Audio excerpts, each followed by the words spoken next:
నమస్కారం అండి. నా పేరు శివపార్వతి. నేను వనస్థలిపురంలో ఉంటాను. యాక్చువల్‌గా నేను ఈ వీడియో చేయడానికి సమ్మర్‌లో చాలా మొక్కలు చాలా మందికి ఎండిపోతున్నాయని విన్నానండి. అయితే నేను చేసుకున్న విధానాన్ని మీకు చెప్దామని, ఈ సమ్మర్ నుంచి మొక్కల్ని ఎలా కాపాడుకోవాలో నేను ఈ వీడియో ద్వారా మీకు తెలియజేద్దాం అనుకుంటున్నాను. చిన్న చిన్న స్మాల్ టిప్స్ మీకు యూజ్ అవుతాయని భావిస్తున్నానన్నమాట. మల్చింగ్ గురించి చెప్దాం అనుకుంటున్నా కదా.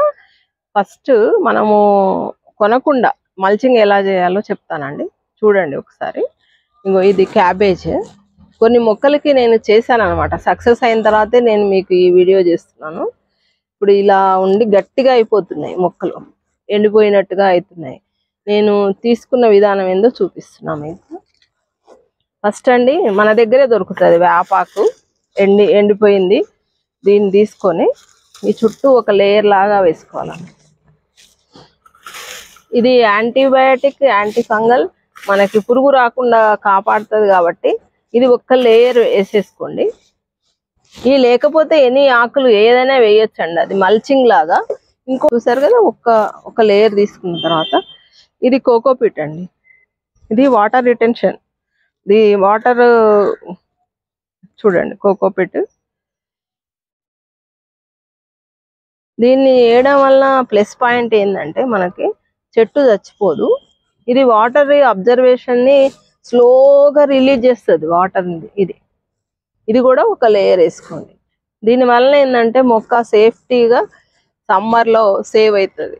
ఇది నేను చేసి ఇప్పుడు 20 days అవుతుంది. నేను చేసి కూడా నా చెట్లు చాలా గ్రీనరీగా ఉన్నాయి.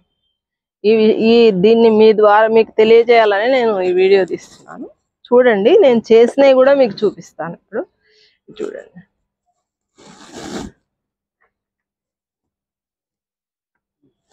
ఇది సన్ కి ఎక్స్పోజ్ అవుతాయి ఈ మొక్కలన్నీ, అందువల్ల నేను ఇట్లా చేశాను అనమాట. ఇప్పుడు మీకు ఇంత సమ్మర్ కదా, ఇప్పుడు దాదాపు 20 days నుంచి బాగా వస్తుంది ఎండ, కానీ గ్రీన్ గా ఉన్నాయి. చాలా సేవ్ అవుతాయండి మొక్కలు. నేను చూసి చేశాను కాబట్టి నేను మీకు చెప్తున్నాను. మీరు కూడా దీన్ని చేసుకోండి. మామూలుగా మీరు ఇప్పుడు ఇది మల్చింగ్ చేస్తారు కదా, తర్వాత మీరు అబ్జర్వ్ చేయండి, మనం రోజు పోసే నీళ్ళ కంటే తక్కువ నీళ్ళు పడతాయి దీంట్లో. మీరు ఇప్పుడు 2 సార్లు, సమ్మర్ కదా చాలా మంది 2 సార్లు ఇస్తున్నారు. నేను కూడా ఫస్ట్ లో ఈ పైన చెట్లు పెట్టక ముందు కూడా నేను 2 సార్లు ఇచ్చేదాన్ని. తర్వాత నేను మల్చింగ్ చేసిన తర్వాత 1 టైమే ఇస్తున్నాను. చూడండి, నేను నిన్న సాయంత్రం ఇచ్చిన మొక్కలు ఇంకా అలాగే ఉన్నాయి. మీరే గమనిస్తారు, ఇది చేసిన తర్వాత మీకే అర్థమైపోద్ది అనమాట. మల్చింగ్ ద్వారా మనం ఎంత మొక్కల్ని కాపాడుకోవచ్చు అనేది మీకు అర్థమవుతుంది. ఈ విధానం ఎందుకంటే నేను వేపాకులు ఎందుకు తీసుకున్నానంటే, చెట్లకి మల్చింగ్ అవుతుంది, యాంటీబయాటిక్ లాగా పనిచేస్తే ఏమైనా చిన్న పురుగులు ఉన్నా చచ్చిపోతాయి అన్నట్టుగా ఈ 2 నేను ఫాలో అయ్యానండి.